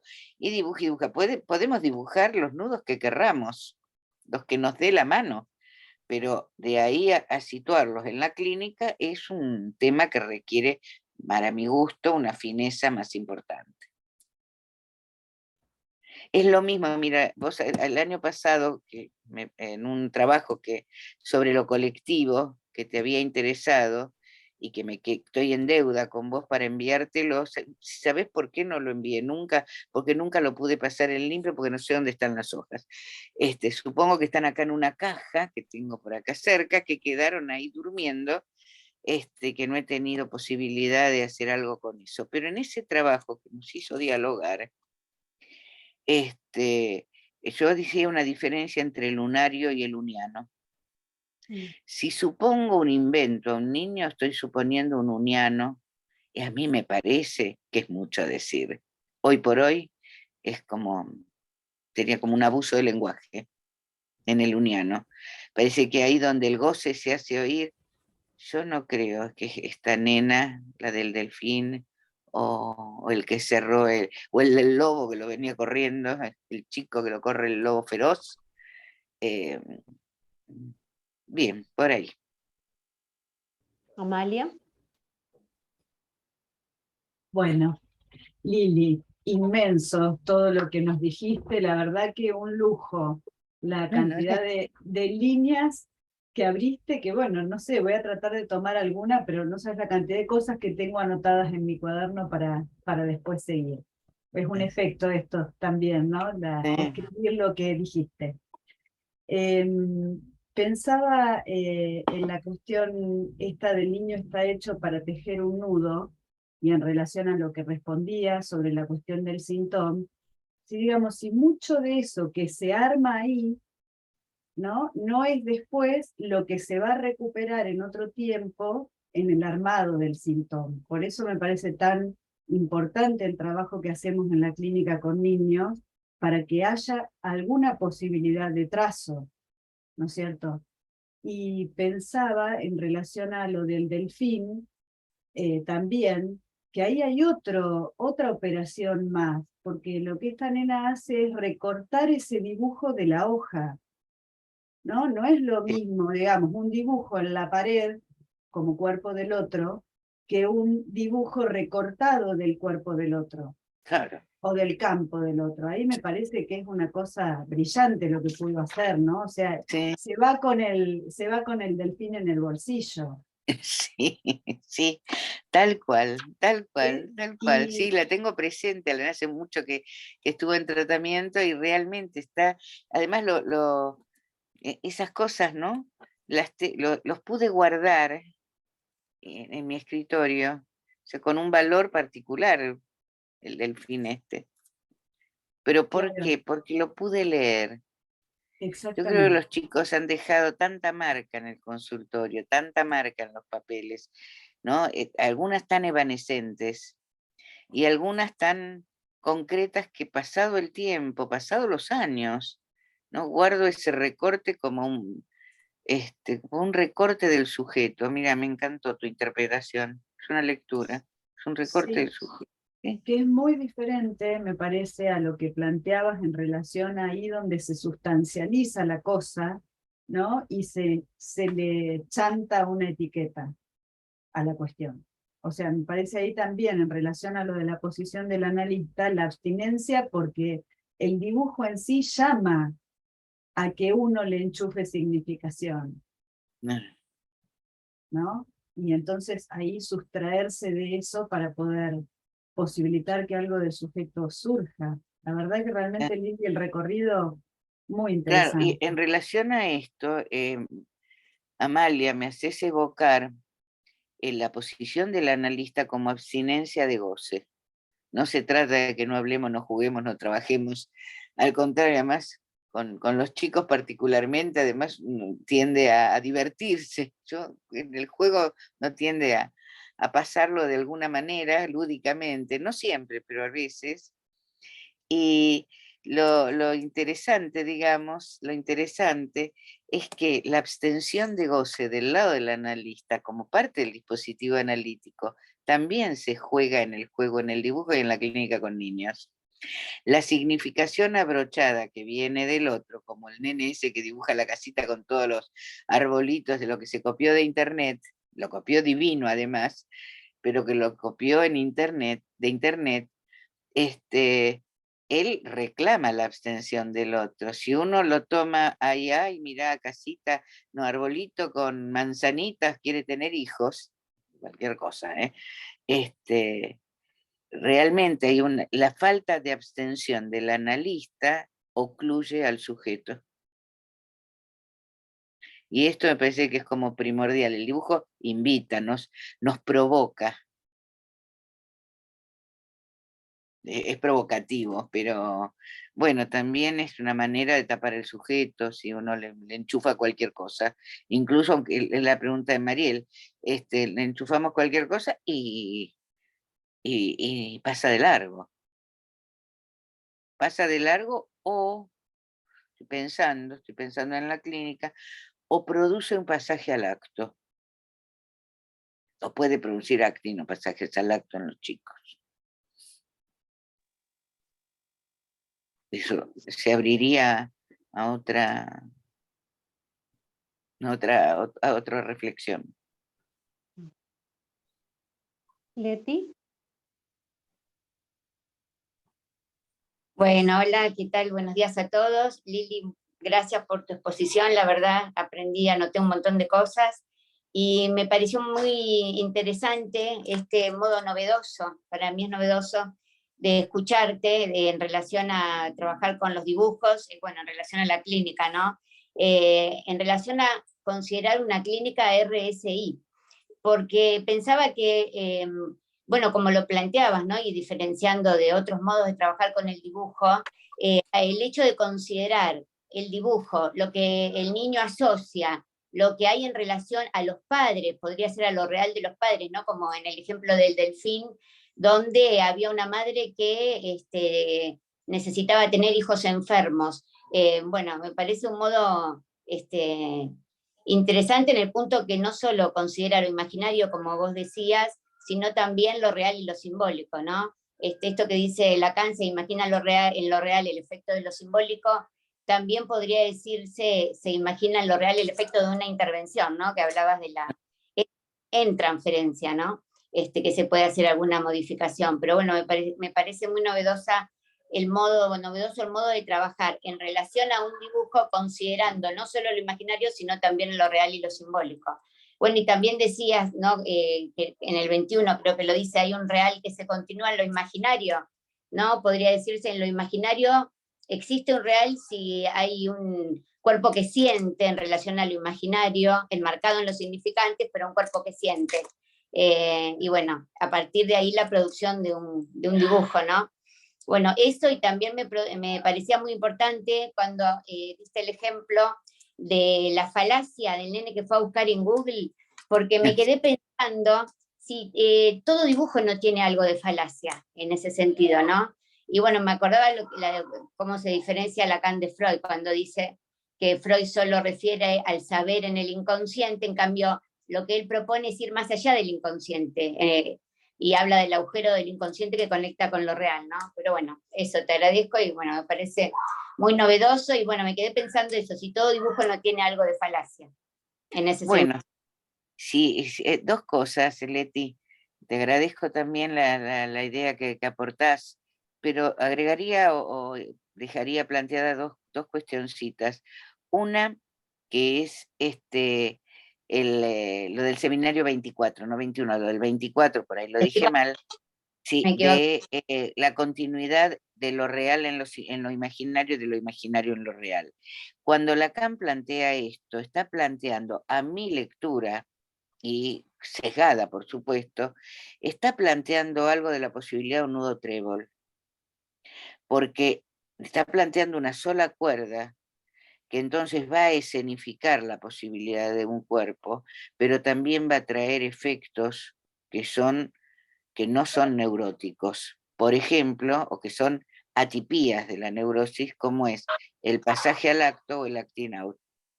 Precisamente allí donde no hay un cuerpo que sostenga, porque si el falo da cuerpo a lo imaginario anuda, en cualquiera anuda o se sobrepone, si lo pensamos de 3 o de 4. Pero si es una continuidad, estamos en el trébol y esto tiene consecuencias. Si imaginamos, ¿no? Si Sí, imaginamos el bueno, sujeto tipo, constituido como un trébol, que pareciera que, pero no. Entonces, por una parte esto, y yo decía esto por una parte, por la otra, lo de la falaz, falaz remite a falsedad. Y cuando lo decía, como cuando lo iba hablando, yo dije falaz del nene, pero agregué falso y después lo volví a poner sobre la mesa como ficción. Hay un pasaje de lo falso, pasaje, o son dos cosas distintas, lo falso de la ficción. En un punto es falso, como mi tía cuando se compra la cartera cara y dice que se la compró barata, y el otro encima se la cree, ¿no? Ahí no me queda ninguna duda, y ella sigue caminando con su Louis Vuitton, chocha de la vida. Ahí no me cabe duda, más allá de lo simpática que puede ser la escena, pero hay una falacia e incluso hay, bueno, muchísimas manipulaciones varias que no vienen al caso. Pero cuando la verdad tiene estructura de ficción, se puede producir el dibujo en metáfora y metonimia. Y si hay un sujeto constituido con una sola cuerda y puede emplazar un dibujo, esa sola cuerda le está resultando útil. Aunque haya una continuidad, está sostenido de alguna manera para poder hacer ficción de la ficción, ¿no?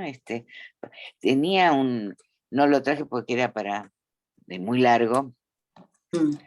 Está trabajado, una parte de este caso tengo trabajado en un libro en niños y púberes, y otra parte nunca tuve oportunidad de volver a escribirlo, a replantearlo. Un chico que lo atendí, un chico psicótico, absolutamente en la psicosis, que cuando veía, yo tengo un cuadro en el consultorio, en el consultorio en el que lo atendía y en el actual también lo traje, que es El niño y el carpintero de Georges Latour, que es una pintura muy hermosa que se ve al carpintero y a un niño que podría ser Cristo, pero no sé quién es, uno rubio atrás de una vela. Se ve la mano del carpintero y se ve al niño iluminado.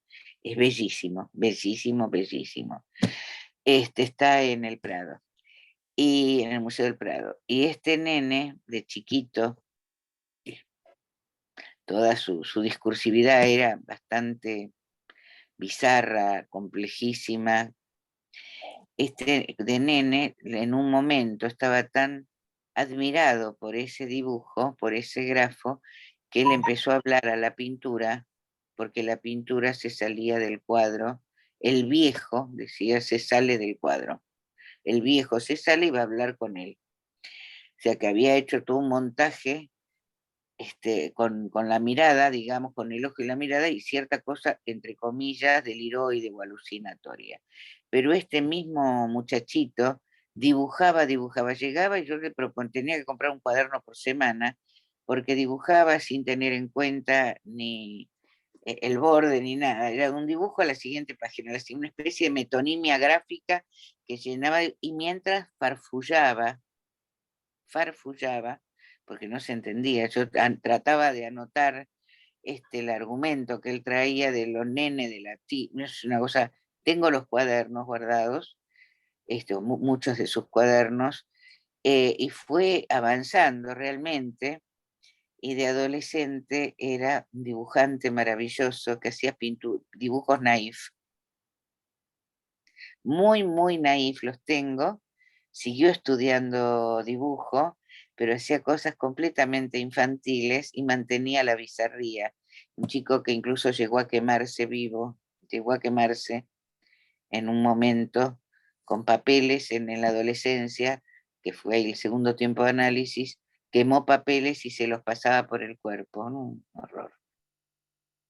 Pero ahí el dibujo, yo digo, el dibujo era lo más sostenible de toda su situación.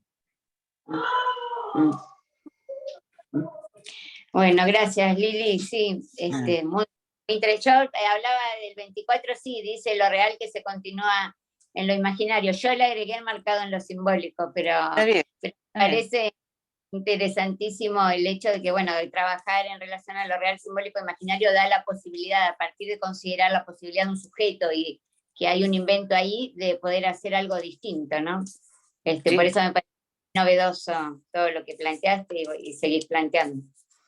Gracias, gracias. Bueno, si les parece, vamos cerrando, que estamos pasaditos el mediodía.